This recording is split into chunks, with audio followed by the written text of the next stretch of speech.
Denny sir നമസ്കാരം. നമസ്കാരം. Denny Thomas Vattakkunnel മലയാളിക്ക് പരിചയപ്പെടുത്തേണ്ട ആവശ്യമില്ല. ABC പ്രേക്ഷകർക്കും പരിചയമുള്ള ഒരാളാണ്. എഴുത്തുകാരൻ എന്ന നിലയിൽ മലയാളിക്ക് ഏറെക്കുറെ പരിചയമുള്ള ഒരാളാണ്. നിരന്തര യാത്രികൻ എന്ന നിലയിൽ മലയാളിക്ക് പരിചയമുണ്ട്. 100-ലേറെ രാജ്യങ്ങൾ യാത്ര ചെയ്തു എന്ന് പറഞ്ഞാൽ ഐക്യരാഷ്ട്രസഭ അംഗീകരിച്ച 190 രാജ്യങ്ങളേ ഉള്ളൂ, 193. അല്ലേ? 193 രാജ്യങ്ങളേ ഉള്ളൂ. അപ്പോൾ പകുതിയിലേറെ ലോകം പിന്നിട്ട് കഴിഞ്ഞ ഒരാൾ. ഒരു പക്ഷേ വലിയ സൗഭാഗ്യമാണത്. ഈ ലോകം ഏറെക്കുറെ കാണാൻ കഴിഞ്ഞ ഒരാളെന്ന നിലയിൽ.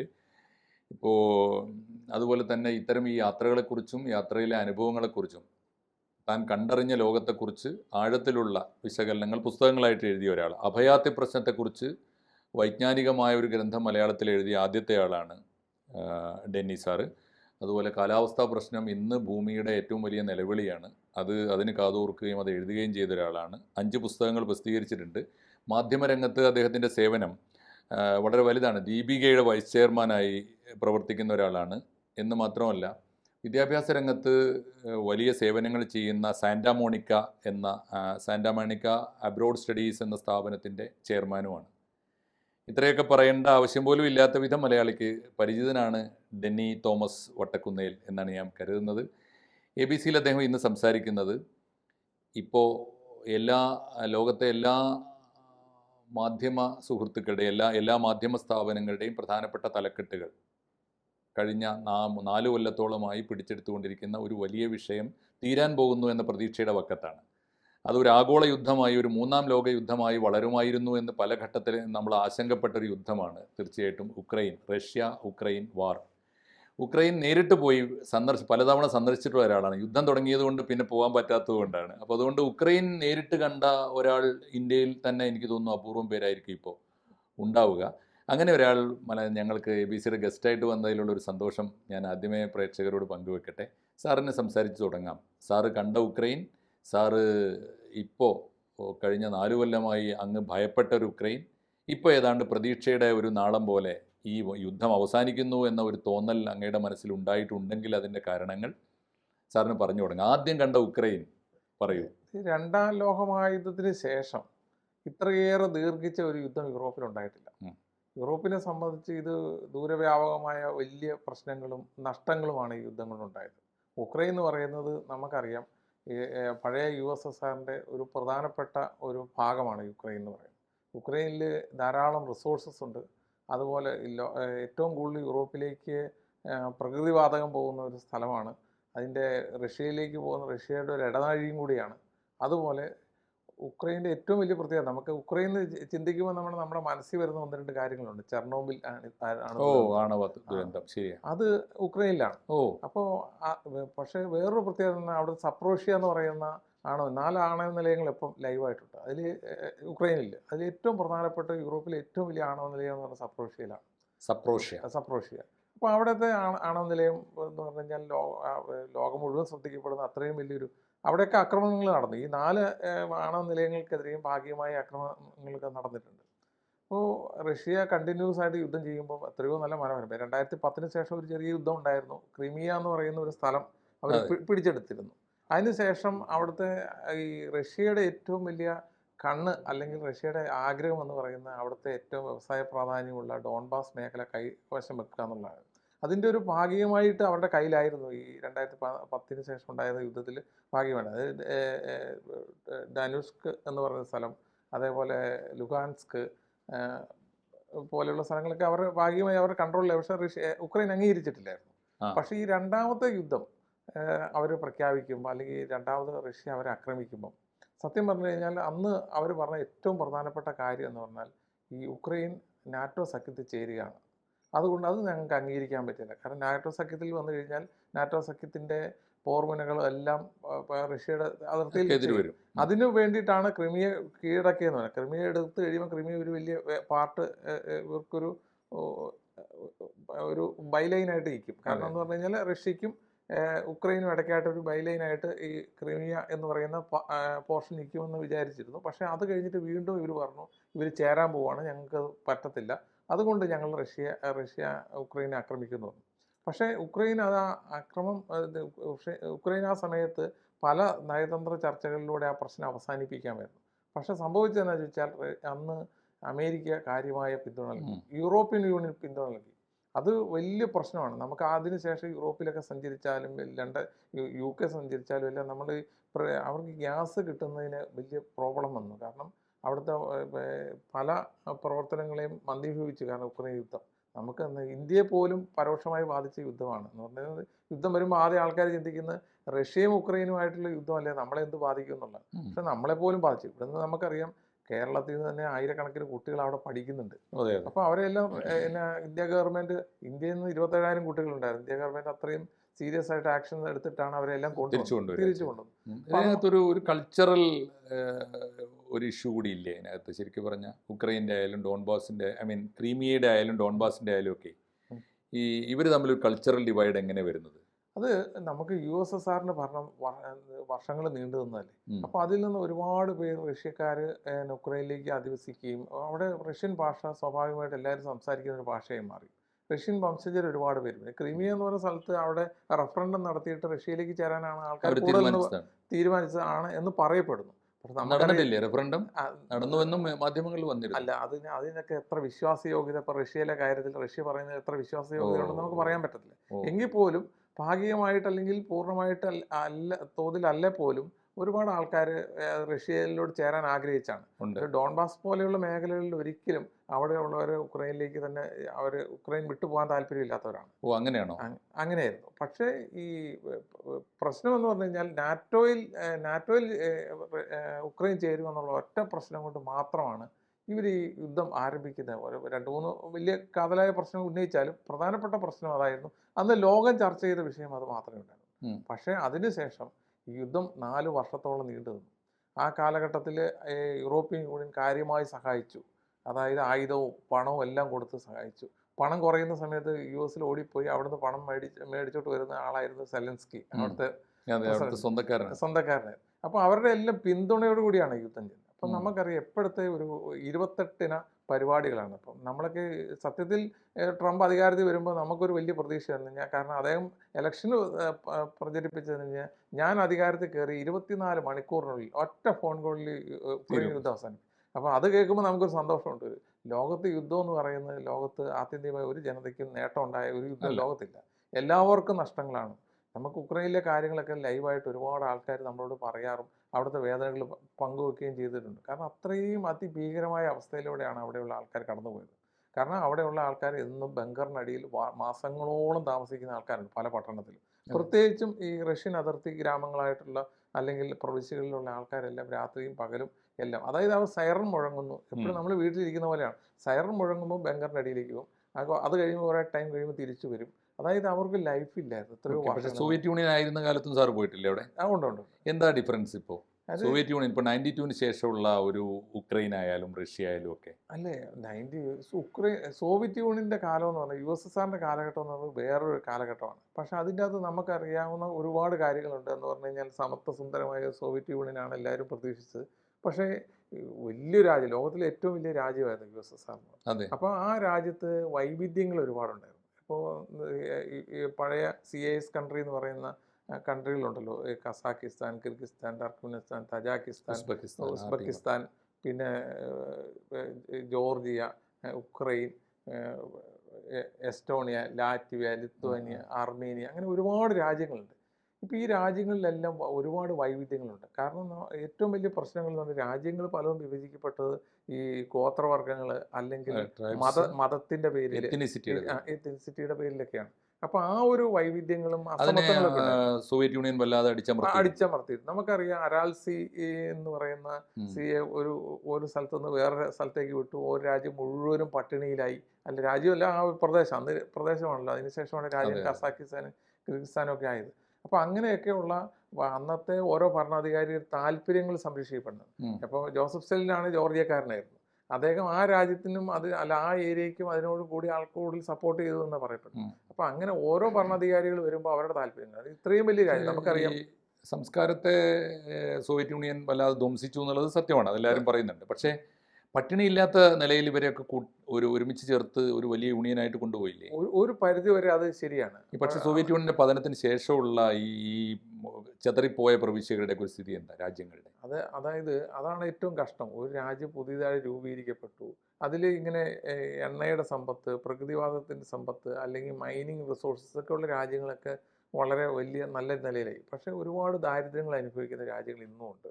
ഇന്ന് പഴയ റഷ്യൻ ഗ്രാമങ്ങളിൽ, അല്ലെങ്കിൽ പഴയ റഷ്യയിൽ നിന്ന് വിരിഞ്ഞു പോയ പല ഗ്രാമങ്ങളിലൊക്കെ പോകുമ്പം എത്രയോ എന്നാ പഴക്കം ചെന്ന്, അല്ലെങ്കിൽ നമുക്കൊന്നും ചിന്തിക്കാൻ പറ്റില്ല. അതായത് നമ്മളൊക്കെ പുസ്തകത്തിൽ വായിച്ച്, അല്ലെങ്കിൽ നമുക്ക് 100 വർഷം മുമ്പ് നമ്മുടെ ജനത എങ്ങനെയാണോ താമസിച്ചത് അങ്ങനെ താമസിക്കുന്ന ആൾക്കാരുണ്ട്.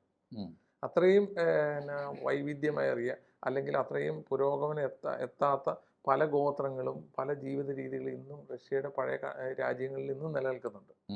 അപ്പോൾ അങ്ങനെ ഉള്ളിലേക്ക് ഇറങ്ങി ചെന്നാൽ ഇതൊക്കെ സംഭവമാണ്. പക്ഷേ ടൗണുകളിലൊക്കെ അതല്ല കാഴ്ച. ഇപ്പം അസർബൈജാൻ എന്നൊക്കെ പറഞ്ഞ രാജ്യമുണ്ട്. അവർക്ക് വളരെ സമ്പന്നമായി പോയി. കാരണം അവർക്ക് എണ്ണയുടെ റിസോഴ്സസ് രാജ്യം ചെറുതാകുകയും ചെയ്തു. അപ്പോൾ അങ്ങനെയുള്ള കുറേ മാറ്റങ്ങളുണ്ടായി. എന്നാൽ പിന്നെ അർമേനിയ പോലെയുള്ള രാജ്യങ്ങൾ വലിയ റിസോഴ്സ് ഇല്ലെങ്കിലും അവരും സാമ്പത്തികമായി വലിയ കുഴപ്പമില്ലാതെ പോകുന്നു. പക്ഷേ ചില രാജ്യങ്ങളിൽ, ചില സ്ഥലങ്ങളിലൊക്കെ ചെന്ന് കഴിഞ്ഞാൽ പഴയ കാലഘട്ടം എങ്ങനെയായിരുന്നു എന്നുള്ളത് അതിൻ്റെ നേർ ചിത്രങ്ങളാണ്. അതെ. ഇപ്പോൾ ഈ യൂറോപ്യൻ യൂണിയനിൽ ഈ ഉക്രൈൻ ചേർന്നേക്കുമെന്ന് ഒരു ഭീഷണി ഉണ്ടല്ലോ. അതിനെ റഷ്യ ഭയപ്പെടാൻ മാത്രം യൂറോപ്യൻ യൂണിയൻ ശക്തമാണ്. അതായത് എപ്പോഴത്തെ ഈ 28-ന് അജണ്ടയാണ് വെച്ചിരിക്കുന്നത്. അതായത് 28-ന് കരാറാണ് പറഞ്ഞിരിക്കുന്നത്. അതിൻ്റെ അകത്തൊരു പ്രധാന കാര്യം എന്ന് പറയുന്നത് നാറ്റോ സഖ്യത്തിൽ ചേരാൻ പാടില്ല, അത് അവർക്ക് അംഗത്വം കൊടുക്കത്തില്ല. പക്ഷേ യൂറോപ്യൻ യൂണിയനിൽ അംഗത്വം കൊടുക്കാം. അത് ഞാൻ മനസ്സിലാക്കിയത് റഷ്യയും അമേരിക്കയും അത് സമ്മതിച്ചിട്ടുണ്ടെന്ന്. യൂറോപ്യൻ യൂണിയൻ അവർക്കൊരു ഭീഷണിയല്ല. പിന്നെ യൂറോപ്യൻ യൂണിയന്റെ പുറത്ത് 5 രാജ്യങ്ങളല്ലേ ഉള്ളൂ നാറ്റോയിൽ. 27 രാജ്യങ്ങൾ യൂറോപ്യൻ യൂണിയനിൽ. യൂറോപ്യൻ യൂണിയൻ ചേർന്നാലും നാറ്റോയിൽ ചേരാൻ പാടില്ല എന്നുള്ളത് മാത്രമേ അവരുടെ. നാറ്റോയിൽ അപ്പുറത്ത് കാനഡയും US മാത്രമല്ലേ ഉള്ളൂ. അത്രേ ഉള്ളൂ. പക്ഷേ നാറ്റോയിൽ ഇവിടെ ചേരാൻ പാടില്ല. അതായത് നാറ്റോയിൽ ചേരാൻ പാടില്ല എന്നുള്ളതാണല്ലോ റഷ്യയുടെ ഏറ്റവും വലിയ ഡിമാൻഡ്. അത് അമേരിക്ക അതുപോലെ അംഗീകരിച്ചു. അമേരിക്ക പിന്തുണ കൊടുത്തുകൊണ്ട് മാത്രമാണ് നാറ്റോ സഖ്യത്തിൽ ചേരുമെന്നുള്ള പ്രതീക്ഷയിലാണ് ഈ യുദ്ധം തന്നെ ആരംഭിക്കുന്നത്. അല്ലെങ്കിൽ അന്നേരം തന്നെ ഇത് വിഡ്രോ ചെയ്യാവുന്ന കാര്യമുള്ളൂ. എപ്പോൾ സംഭവിക്കുന്ന കാര്യം വളരെ ദയനീയമാണ്. കാരണം അമേരിക്ക പറഞ്ഞിരിക്കുന്ന ഡിമാൻഡുകളൊക്കെ കേട്ട് കഴിഞ്ഞാൽ ഞെട്ടിപ്പോകും. കാരണം അവർ പറഞ്ഞിരിക്കുന്നത് ഇത്രയും കാലം അവർ കൊടുത്തിരിക്കുന്ന എത്രയോ ബില്യൺ കണക്ക് ഡോളറാണ്. അതിന് തുല്യമായി അവിടുന്ന് അവർക്ക് പണമില്ലല്ലോ തിരിച്ചു കൊടുക്കാൻ. അതിന് പകരമായി അവിടുത്തെ റിസോഴ്സസ് അവർ കൊണ്ടുപോകും. അതിനുള്ള അവകാശം അമേരിക്കയാണ് ഉക്രൈനിൽ. അതായത് അമേരിക്ക വർഷങ്ങളോളം, ഇതിപ്പോൾ സത്യം പറഞ്ഞാൽ റഷ്യയും അമേരിക്കയും വർഷങ്ങൾക്ക് മുമ്പിൽ ധാരണയാക്കി ചെയ്ത യുദ്ധം പോലെയാണ്. അതായത് ഇനിയുള്ള കാലഘട്ടങ്ങളിൽ ഉക്രൈനെ മുഴുവൻ കൊള്ളയടിക്കാനുള്ള സാഹചര്യം മുഴുവനും ഒരുക്കി കൊടുത്തു. അതാണ് കഴിഞ്ഞ ദിവസം സെലൻസ്കി രാജ്യത്തെ അഭിസംബോധന ചെയ്ത് പറഞ്ഞ ഒരു പ്രധാനപ്പെട്ട കാര്യമുണ്ട്. ഒന്നെങ്കിൽ ഞാൻ രാജ്യത്തെ കൊറ്റി കൊടുക്കേണ്ടവരും കീഴ്പ്പെടുത്തി, ഇല്ലെങ്കിൽ നമ്മുടെ ഏറ്റവും വലിയ സുഹൃത്തിനെ തള്ളിപ്പറയേണ്ടി വരും. അപ്പോൾ സുഹൃത്തിനെ തള്ളിപ്പറയാൻ പറ്റത്തില്ല. അത് അമേരിക്കയാണ്. കാരണം അമേരിക്കയ്ക്ക് കടബാധ്യതയാണ്. ഈ പണം മുഴുവനും സഹായം എന്ന് പറഞ്ഞ വേർഡ് വെറുതെയാണ്. കാരണം ഈ കൊടുത്ത ആയുധത്തിൻ്റെയൊക്കെ ഇരട്ടി പൈസ അവർ ഈടാക്കും. ഒന്ന്. രണ്ടാമത് രഹസ്യ വിവരങ്ങൾ കൊടുക്കണം. ഇപ്പോൾ റഷ്യ പോലെയുള്ള രാജ്യങ്ങളിൽ രഹസ്യം. പിന്നെ മൂന്നാമത്തെ കാര്യം എന്ന് പറഞ്ഞു കഴിഞ്ഞാൽ, ഈ റഷ്യനെ സംബന്ധിച്ച് റഷ്യ ഏറ്റവും പവർഫുൾ ആകുന്നത് വിൻ്റർ ടൈമിലാണ്, മഞ്ഞ് സമയത്ത്. അതായത് ഐസ് വാർ ചെയ്യാൻ, അല്ലെങ്കിൽ മഞ്ഞ് ഉള്ള മേഖലയിൽ യുദ്ധം ചെയ്യാനുള്ള കഴിവ് റഷ്യക്കേ ഉള്ളൂ, ഉക്രൈനില്ല. അപ്പോൾ യുദ്ധം പൊട്ടിപ്പുറപ്പെട്ടത് തന്നെ ഫെബ്രുവരിയിലാണ്. അതായത് ഏറ്റവും കൂടുതൽ മഞ്ഞ് വീഴ്ചയുള്ള സമയത്താണ്. അപ്പോൾ അതുപോലെ ഇപ്പോൾ റഷ്യ സ്ട്രോങ് ആയി. ഇനിയിപ്പോൾ 5-6 മാസം ഉക്രൈനെ സംബന്ധിച്ച് വലിയ ബുദ്ധിമുട്ടാണ്. സത്യത്തിൽ ഒരു ക്ലൈമറ്റ് വാർ കൂടി ഉണ്ട്. അപ്പോൾ അത് മാനേജ് ചെയ്യാൻ അവർക്കേ പറ്റത്തുള്ളൂ. അപ്പോൾ അതുകൊണ്ട് ഇപ്പോഴത്തെ അവസ്ഥയിൽ യുക്രൈനെ നിർത്തിയേ മതിയാവുള്ളൂ. കാരണം ഇത് മുന്നോട്ട് പോകാൻ പറ്റത്തില്ല. കാരണം സാമ്പത്തികമായ രാജ്യം അതുപോലെ തകർന്നു, രാജ്യത്തിന് ഒരുപാട് നഷ്ടങ്ങളുണ്ടായി. അപ്പോൾ ഇപ്പോൾ പറഞ്ഞിരിക്കുന്ന ഏറ്റവും പ്രധാനപ്പെട്ട കാര്യം എന്ന് പറഞ്ഞാൽ അമേരിക്കയുടെ വസ്തുക്കളെല്ലാം ഇതിൽ നിന്ന് ഈടാക്കി കൊണ്ടു. അതായത് ഇനിയും ഉക്രൈനുകാർ പട്ടിണിയിൽ പോകുമെന്നുള്ളതാണ്. രണ്ടാമത്തെ കാര്യം എന്ന് പറഞ്ഞാൽ സപ്രോഷ്യയിലുള്ള ആണവ നിലയത്തിൽ നിന്ന് കിട്ടുന്ന വൈദ്യുതിയുടെ നേർപ്പകുതി റഷ്യക്ക് കൊടുക്കണം. അതാണ് കരാർ. മാത്രമല്ല റഷ്യക്ക് ഇപ്പോൾ ഈ യുദ്ധം നിർത്തിയാലും ലാഭമാണ്. യുദ്ധം നിർത്തിയാൽ ഇവർക്ക് മാത്രമല്ല അവരുടെ പ്രൊവിഷ്യൊക്കെ തിരിച്ചു കിട്ടുകയില്ല. ഡോൺബാസ് കൊടുക്കും. പിന്നെ കൊടുക്കുന്ന ക്രീമിയ ഓൾറെഡി അവരുടെ കയ്യിലുണ്ട്. പിന്നെ സപ്രോഷ്യയുടെ ഒരു പകുതി അവർ കൊണ്ടുപോകും. ഹേഴ്സ് എന്ന് പറഞ്ഞ പ്രൊവിഷ്യയുടെ പകുതി കൊണ്ടുപോകും. പിന്നെ പകുതി വൈദ്യുതിയും കൊണ്ടുപോകും.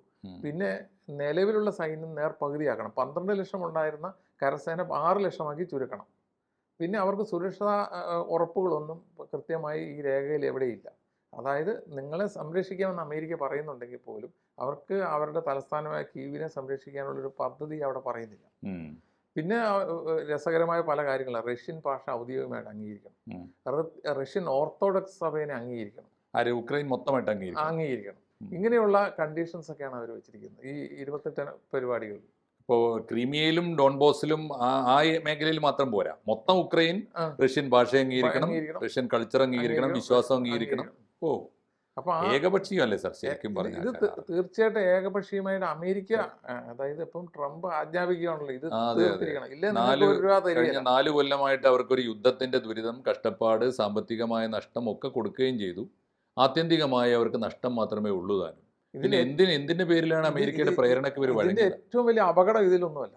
നാറ്റോ സഖ്യത്തിൽ ഉക്രൈൻ ചേരാൻ പാടില്ല എന്നുള്ള വ്യവസ്ഥ വെക്കുന്നിടത്തോളം കാലം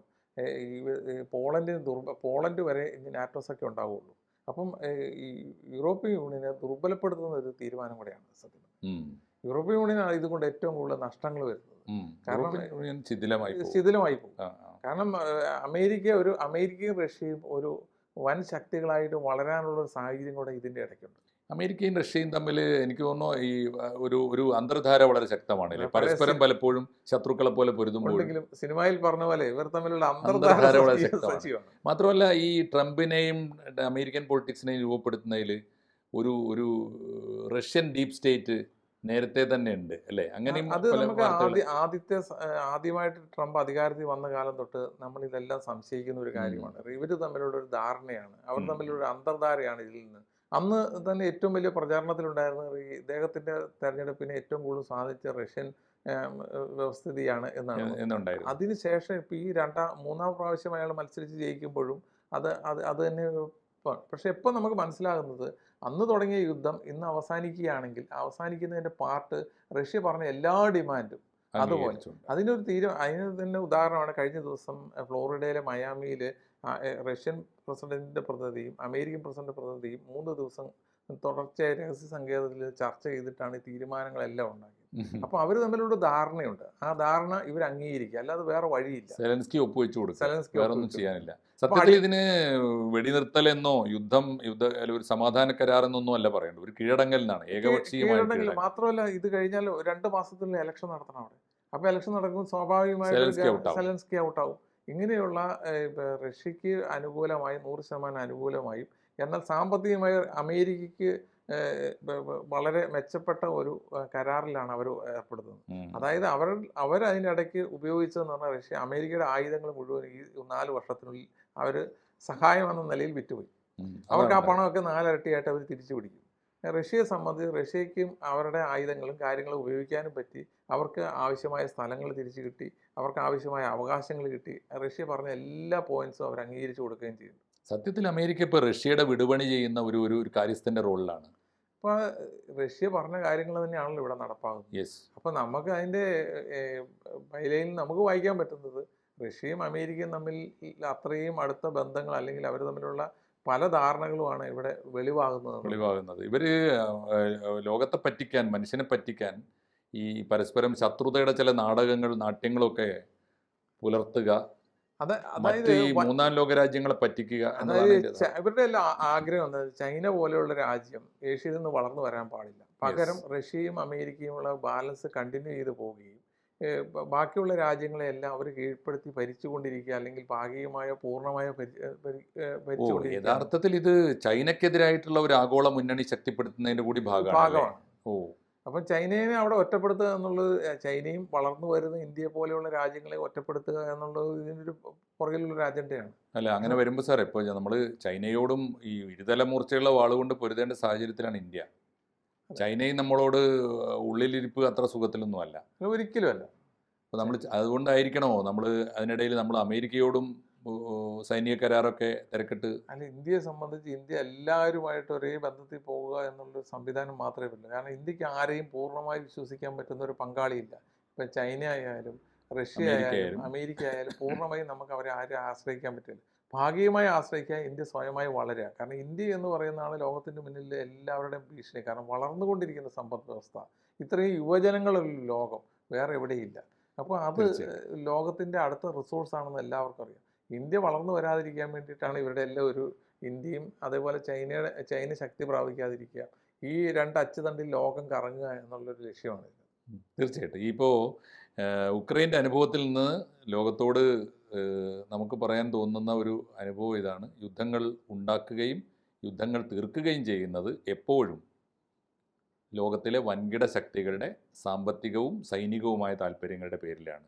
ആ പാഠമാണ് ഏറ്റവും ഒടുവിൽ ഉക്രൈൻ നമ്മളോട് പറയുന്നത്. പറഞ്ഞു വെക്കുന്നു. സാറിൻ്റെ നിർദ്ദേശം ഇതാണ്, അല്ലെങ്കിൽ ഒരു ഒരു ഒരു നിരീക്ഷണത്തിൽ നിന്ന് അങ്ങ് എത്തിച്ചേർന്ന ഒരു നിഗമനം ഇതാണ്: ഈ പുതിയ ലോകത്ത് പിടിച്ചു നിൽക്കാൻ ഇന്ത്യ എപ്പോഴും വേണ്ടത് ആരെയെങ്കിലും അന്ധമായി ഡിപ്പെൻഡ് ചെയ്യുകയല്ല, സ്വയം പര്യാപ്തമാവുകയാണ്, അല്ലേ? തീർച്ചയായിട്ടും. പിന്നെ ഇതിനകത്ത് ആകെ സന്തോഷിക്കാവുന്ന ഉക്രൈനിലെ ലക്ഷക്കണക്കിന് ആൾക്കാർക്ക് സമാധാനം കിട്ടുമല്ലോ എന്നത് മാത്രമാണ്. നിരപരാധികളാണ് ഇതിൻ്റെ അകത്ത് എല്ലാം ശിക്ഷിക്കപ്പെടുന്നത്. ഒരു രാജ്യം എന്ന നിലയിൽ വലിയ നഷ്ടം സഹിച്ചിട്ടാണെങ്കിലും അവിടുത്തെ മനുഷ്യർ സമാധാനത്തിൽ ജീവിക്കാനും സമാധാനത്തിൽ ഉറങ്ങാനും ബങ്കറിൻ്റെ അടിയിൽ പോയി ജീവിക്കുന്നു, അല്ലെങ്കിൽ വീടുകളില്ലാതെ ജീവിക്കുന്ന ഒരു അവസ്ഥയിൽ നിന്ന് മാറുമെന്നല്ലാതെ അവിടുത്തെ പട്ടിണിയും പരിവട്ടവും ഒന്നും ഒരിക്കലും മാറാൻ പോകുന്നില്ല. ആ രാജ്യത്തെ യുദ്ധത്തിന് മുമ്പും കണ്ടിട്ടുള്ള ഒരാളെന്ന നിലയിൽ, അല്ലേ? അവരുടെ ഒരു വേദന. ഗ്രാമങ്ങളൊക്കെ ഇന്നും വളരെ ലളിതവും അല്ലെങ്കിൽ പഴയതുപോലെ വികസിക്കാതെ കിടക്കുന്ന ഒരുപാട് ഏരിയകളുണ്ട്. അതെല്ലാം ഇനിയും അതുപോലെ തന്നെ തുടരുമെന്നുള്ളതിൻ്റെ ഒരു, കാരണം യുദ്ധത്തിൻ്റെ ആഫ്റ്റർ എഫക്റ്റ് എന്ന് പറഞ്ഞാൽ രണ്ടാം ലോകമഹായുദ്ധത്തിന് ശേഷം ലോകം കണ്ടതാണ് ലോകത്ത് എന്തൊക്കെ നഷ്ടങ്ങളുണ്ടായെന്ന്. ലോകത്തിലെ പഴയ തലമുറയിൽപ്പെട്ട ആൾക്കാരോട് ചോദിച്ചാൽ കൃത്യമായിട്ട് അറിയാം. അപ്പോൾ അതിനേക്കാളും ഭീകരമാണ് ഇന്നത്തെ യുദ്ധത്തിൽ നിന്ന് കിട്ടുന്ന അവശിഷ്ടങ്ങൾ. കാരണം ആ രാജ്യം മുഴുവനും ബോംബിട്ട് താർത്തതാണ്. അവിടുത്തെ പ്രധാനപ്പെട്ട കെട്ടിടങ്ങളെല്ലാം താർന്നു പോയി. കീവിലെയും മറ്റ് സ്ഥലങ്ങളിലെല്ലാം ഇത് സംഭവിച്ചതാണ്. എന്തായാലും 100-ലേറെ രാജ്യങ്ങൾ, ഉക്രൈൻ ഉൾപ്പെടെ 100-ലേറെ രാജ്യങ്ങൾ പലതവണ കണ്ട ഒരു മലയാളി, രാജ്യങ്ങളെക്കാൾ പ്രധാനമാണ്, രാജ്യങ്ങളുടെ അതിർത്തികളെക്കാളും അവരുടെ ഭരണകൂടങ്ങളെക്കാളും പ്രധാനമാണ് അവിടെ ജീവിക്കുന്ന പാവങ്ങളായ നിരപരാധികളായ മനുഷ്യന്മാർ. അവർക്ക് വേണ്ടി രാജ്യാതീതമായ വർത്തമാനം പറയുന്ന ഒരു ആഗോള മനുഷ്യൻ എന്ന് ഡെന്നി സാറിനെ പരിചയപ്പെടുത്തിക്കൊണ്ട് തീർച്ചയായിട്ടും ഈ എപ്പിസോഡ് സമയക്കുറവുകൊണ്ട് നമ്മളിവിടെ അവസാനിപ്പിക്കുകയാണ്. തീർച്ചയായിട്ടും നമുക്ക് ഇനിയും സംസാരിക്കേണ്ടി വരും. നന്ദി സർ. Thank you. കൂടുതൽ വാർത്തകളും വിശേഷങ്ങളും നിങ്ങളിലേക്ക് എത്താൻ ABC മലയാളം സബ്സ്ക്രൈബ് ചെയ്യുക, ബെൽ ബട്ടണും അമർത്തുക.